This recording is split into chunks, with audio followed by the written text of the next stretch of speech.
6 వేదాంగములు, 4 ఉపవేదాలు. వేద సాహిత్యంలో మలివేద కాలంలో వ్రాయబడినవి ఇవి. కనుక ఇప్పుడు మనం వీటి గురించిన అంశాన్ని చెప్పుకోబోతున్నాం. 6 వేదాంగములు: కల్ప, శిక్ష, నిరుక్త, వ్యాకరణ, ఛందస్, జ్యోతిష. ఇవి వేదాంగములుగా పిలువబడుతున్నాయి. 4 ఉపవేదములు: ఆయుర్వేదము, ధనుర్వేదము, గాంధర్వ వేదము, శిల్పవేదము. వీటి గురించిన అంశాలు చెప్పుకోబోతున్నాం. ఇంతకుముందు మనం చెప్పుకున్నాం వేదములు. వేదాలలో సమితిలోను బ్రాహ్మణాలలోను యజ్ఞయాగాది క్రతువులు ఏం చేయాలో ఉంది అని. అయితే ఆ పదాలు ఏ రకమైనటువంటి అంశాలు కూడుంటాయి అనే దాన్ని ఇప్పుడు వేదాంగాలు చెప్తాయి. వేదాంగము తెలిస్తేనే వేదం అర్థమవుతుంది. కల్ప యజ్ఞయాగాదులు నిర్వహించే విధానాలను ఇది వివరిస్తుంది. ఇంతకుముందు చెప్పుకున్నాం మనం బ్రాహ్మణాల్లో ఉన్నాయని.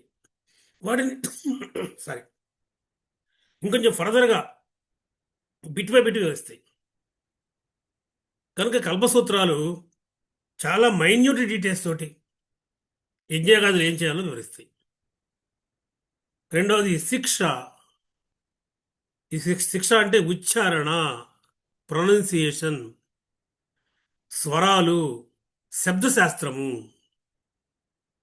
వేద మంత్రాలను సరైన రీతిలో పలకడం ఎలాగూ ఇవి చెప్తాయి. మీకు ఒక ఉదాహరణ చెప్పాలంటే ఇంగ్లీష్లో లెఫ్టినెంట్ అని ఉంటుంది.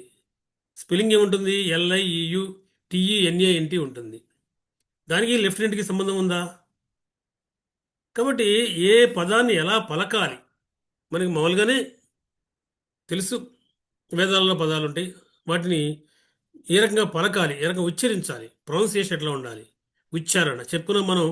వేదాలను కనుక మనం ఆ యజ్ఞయాగాది క్రతువుల్లో ఆలపించేటప్పుడు అలాగే పలకాలి ఉంటుంది అని.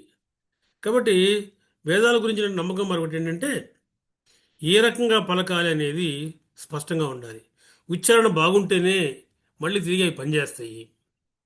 కాబట్టి ఉచ్చారణ అనేది చాలా ముఖ్యమైనది.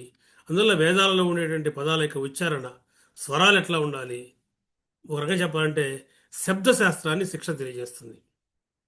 మరొకటి నిరుక్త.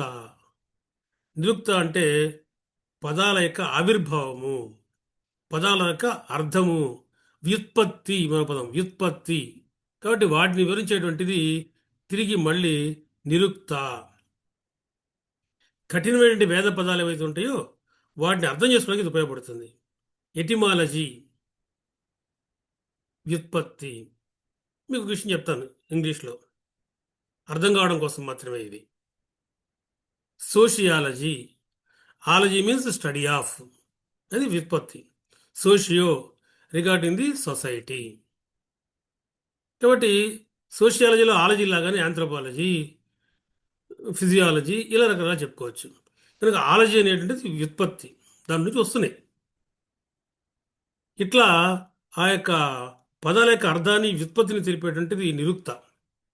సంస్కృత భాషలో వేదాలకు సంబంధించినటువంటి ఆ పదాలు ఎట్లా ఆవిర్భించినాయో ఈ నిరుక్తి చెప్తుంది.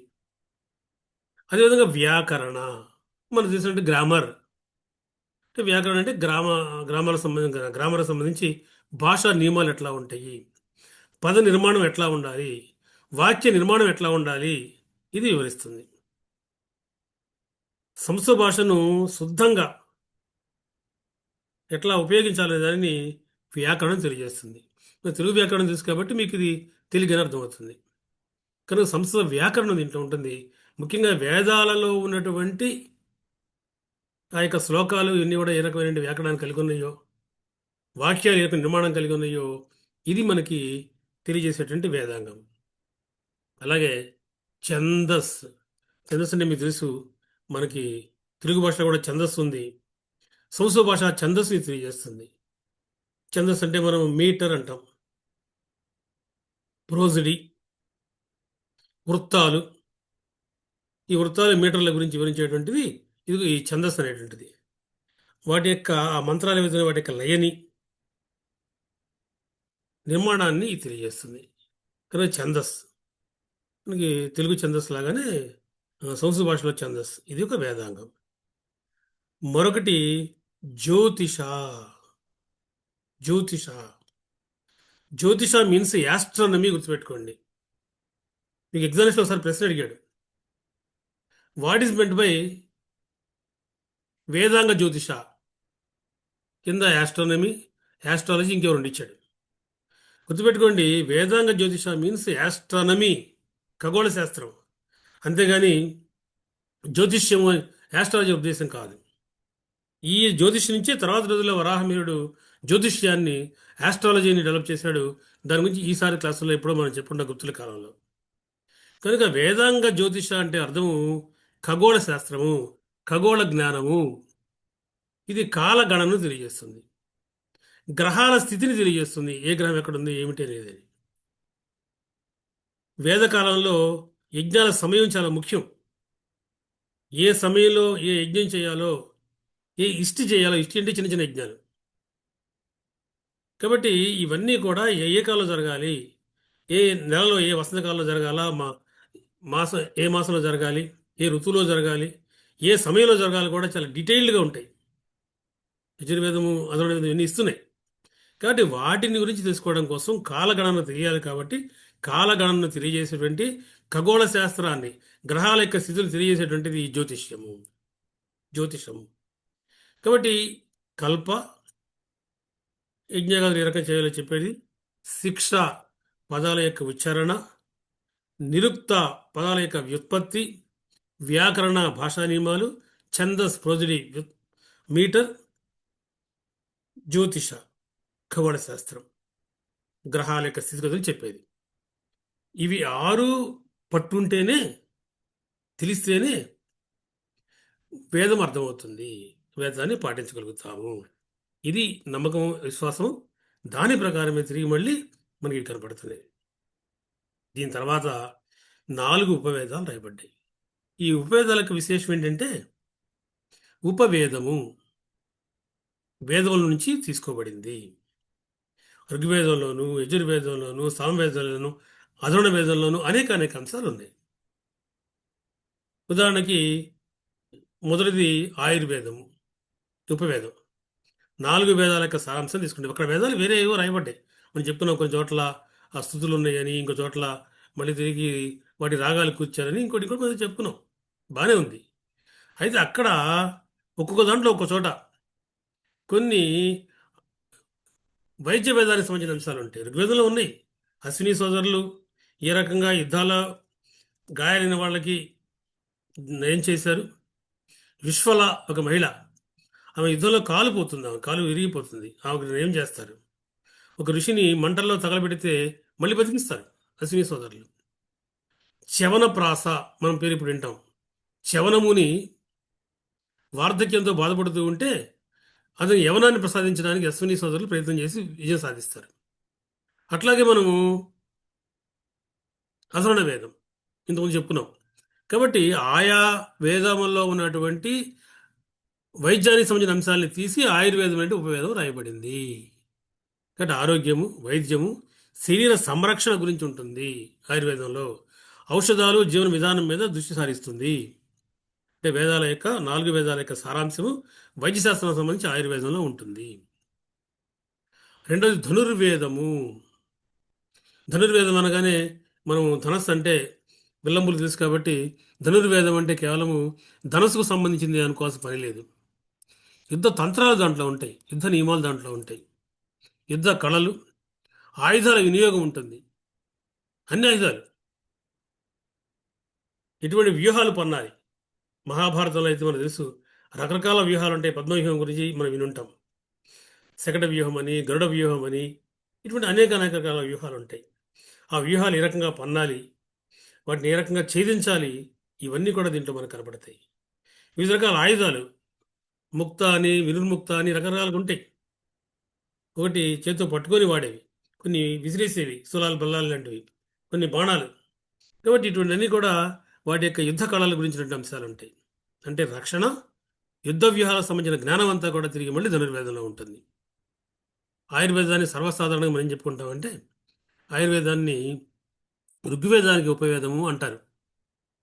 కాబట్టి ఈ ఉపవేదాలు కూడా ఎక్కడెక్కడి నుంచి వచ్చినాయి దానికి మనకు సంబంధించి చూసుకోవాల్సిన అవసరం ఉంటుంది. ధనుర్వేదము అదేవిధంగా ధనుర్వేదము మనకి యజుర్వేదానికి సంబంధించినటువంటి ఉపవేదం. ఇక గాంధర్వ వేదం సంగీతము, నృత్యము ఇటువంటి కళల్ని వివరిస్తుంది. ఇది సంగీతం గురించి చెప్పిన సామవేదంలో ఉంది. ఇంకా మిగతా వేదాల్లో అది ఫాలో అవుతుంటుంది. ప్రధానంగా సామవేదము సంగీతానికి సంబంధించినది అని చెప్పాను మీకు నేను. కాబట్టి గాంధర్వ వేదము సామవేదానికి ఉపవేదం. అంటే దాంట్లోంచి ఎక్కువ తీసుకున్నాం. మెథడ్లు కూడా తీసుకుంటారు, అందులోంచి ఎక్కువ తీసుకున్నారు కాబట్టి మనం సామవేదానికి ఉపవేదము, మనం సంగీత వేదము గాంధర్వ వేదము అంటాం. కానీ గంధర్వుల పదం మనం ఎప్పుడు వినొచ్చు. కాబట్టి అలాగే చెప్పుకున్నాం మనం ఆర్యులకి సంగీతం అంటే బాగా ఇష్టమని, హెప్టటోనిక్ స్కేల్ సప్త స్వరాల గురించి బాగా తెలుసని ఇవన్నీ మనం చెప్పుకున్నాం. కాబట్టి ప్రజలు వీటిని వాడేటప్పుడు వాటి నాలెడ్జి, వాటి యొక్క శిక్షణ ఇవన్నీ కూడా తిరిగి మళ్ళీ గాంధర్వ వేదంలో ఉంటాయి. రాగాలు, వినోదము, ఇతర కళలు ఇవన్నీ ఉంటాయి. ఏ ఏ కాలంలో ఏ ఏ రాగాలు పాడాలో కూడా చాలా సుస్పష్టంగా ఉంటుంది దీంట్లో. మళ్ళీ సమయం వస్తుంది గుప్తలేఖలో మీకు నేను ఇంకొంచెం డీటెయిల్గా చెప్తా. 4వది శిల్పవేదము. శిల్పవేదం కానీ మనకు తెలుసు నిర్మాణ కళ, శిల్పకళ, విగ్రహాల తయారీని వివరిస్తుంది. విగ్రహాల తయారీ అనగానే మనం చెప్పుకున్నాం, చాలా చాలా విగ్రహాల గురించి చెప్పుకున్నాం మనం.